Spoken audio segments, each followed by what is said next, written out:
இன்றைய ஆவிக்குரிய வார்த்தை எசேக்கியேல் 36:26.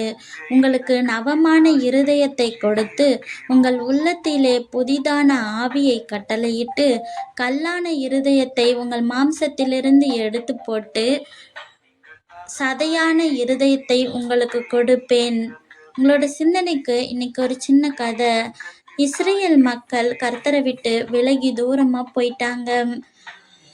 விக்கிரகங்கள், சண்டை, பொய், திருட்டு இப்படிப்பட்ட காரியங்கள்ல ரொம்பவே ஈடுபட்டிருந்தாங்க. கர்த்தர் எவ்வளோ கூப்பிட்டுமே அவங்க மீண்டுமா மனம் மாறி வரவே இல்லை. அவங்களோட இருதயம் ஒரு கல்லை போல மாறுனுச்சு. ஒரு கல் எப்படி இருக்கும்? சுத்தியில கொண்டு உடைச்சா கூட அந்த கல்லை உடைக்கவே முடியாது. அந்த கல் ஜில்லுன்னு இருந்தது. அதாவது அன்பு, பாசம், இரக்கம் எதுவுமே அதுக்குள்ள நுழைய முடியல. வளராத செடி வளருமா? கல்லு மேல இருக்க எந்த செடியுமே வளரவே வளராது. கடைசியில இஸ்ரேல் மக்களை பாபிலோனுக்கு அடிமைகளா அனுப்புனாரு. 70 வருஷமா அவங்க அழுது புலம்புனாங்க. ஐயையோ, நம்ம தப்பு பண்ணிட்டோம் அப்படின்னு ஃபீல் பண்ணாங்க. இந்த சமயத்துல தான் எசேக்கியேல் தீர்க்கதரிசி மூலமா கர்த்தர் இந்த வாக்குத்தத்த வசனத்தை அவங்களுக்கு கொடுத்தாங்க. என்னன்னா, பிள்ளைங்களே, நீங்க மாறணும்னு நினைக்கிறீங்க, ஆனா அது உங்களால முடியல. நீங்க ட்ரை பண்ணீங்க, அதுவும் உங்களால முடியல. ஆனா நான் உங்களை மாத்துவேன் அப்படின்னு சொல்றாரு. எப்படி அப்படின்னா, நான் உங்களுக்கு ஒரு ஹார்ட் சர்ஜரி பண்ண போறேன்.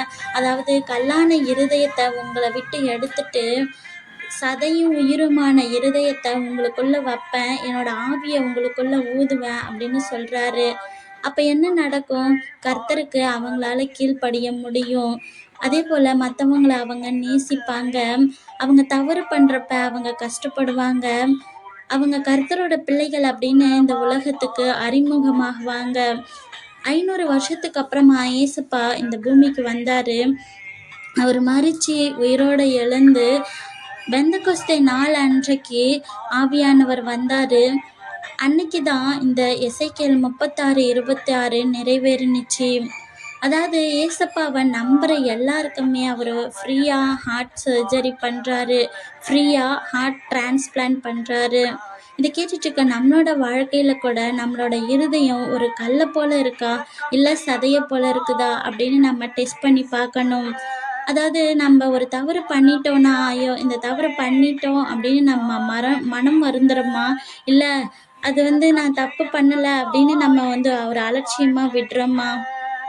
அதே போல் நம்ம ஃப்ரெண்டு அழுதுகிட்டு இருக்கப்ப அவன் அழுவுறான், அவனுக்கு இப்படி தான் ஆகணும் அப்படின்னு சொல்லி விடுறோமா?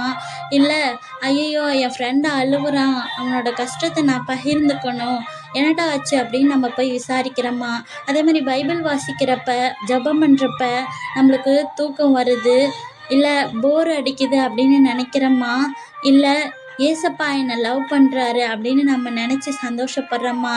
ஒரு டாக்டர்கிட்ட போனோன்னா அவங்க நம்மளோட இருதயத்தை மாற்ற முடியாது. ஏசப்பா கிட்ட வந்தால் மட்டும்தான் மாற்ற முடியும்.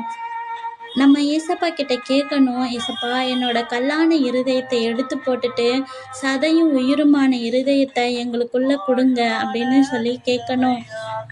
அப்போ ஏசப்பா நம்மளுக்குள்ள ஒரு ஆப்ரேஷன் பண்ணுவார். என்னன்னா, நம்மளால ஒரு புதிய இருதயமாக நம்மளோட இருதயம் மாறும். எப்படி அப்படி மாறும் அப்படின்னு நம்ம டெஸ்ட் பண்ணோன்னா, ஒரு வேப்பம் கொட்டையை நம்ம சாப்பிட்டோன்னா நம்மளோட இருதயம், நம்மளோட மூஞ்சி எப்படி அப்படியே ஒரு மாதிரி சுழிச்சிக்கிட்டு போகுமோ, அதே போல தான் நம்ம ஒரு தவறு பண்ணிட்டோம்னாலும் நம்மளோட இருதயம் வருந்தி நம்ம அந்த சூழ்நிலையில் நம்மளோட முகத்தை சுளிப்போம்.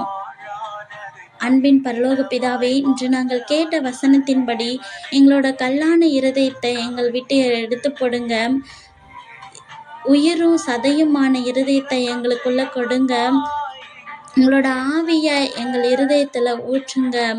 இன்று நாளிலும் பிறந்த நாள், திருமண நாள் காணக்கூடிய ஒவ்வொருவரையும் ஆசீர்வதிங்க. அவங்க வாழ்க்கையில் இன்னும் அதிகமான வெற்றிகளை பெற கிருபை செய்யுங்க. ஆமீன்.